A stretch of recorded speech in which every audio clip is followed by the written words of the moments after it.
বরিশালে বৃদ্ধাশ্রম বয়স্ক পুনর্বাসন কল্যাণ সংস্থা নির্যাতিত, অবহেলিত, নিঃসন্তান বৃদ্ধ মায়েদের বাবাদের ফ্রি লালন পালন করে আমাদের এই বৃদ্ধাশ্রমটি বরিশাল সদরে কাউনিয়া হাউজিং অবস্থিত। আমাদের এই বৃদ্ধাশ্রমটি ৭৫ জনের উপরে বৃদ্ধরা আছে। আজকে আমাদের এই তাদের মধ্যে থেকেই আমার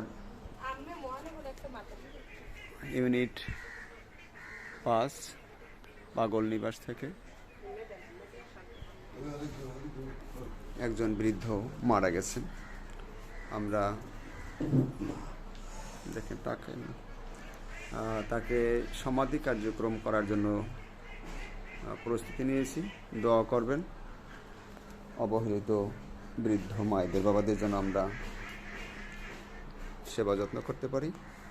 আর আমি মোহাম্মদ শাফাত হোসেন, এই বৃদ্ধাশ্রমটির প্রতিষ্ঠাতা এবং পরিচালক। সবার কাছে দোয়া এবং সকলের ভালোবাসা কামনা করে এই বৃদ্ধাশ্রমটি ছোট্ট একটু ভিডিও থেকে বিদায় নিচ্ছি। সবাই ভালো থাকবেন। আসসালামু আলাইকুম রহমতুল্লাহ।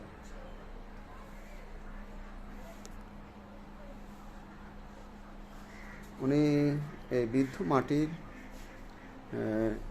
আসলে কেউ নেই দুনিয়াতে, ১০০-র উপরে বয়স।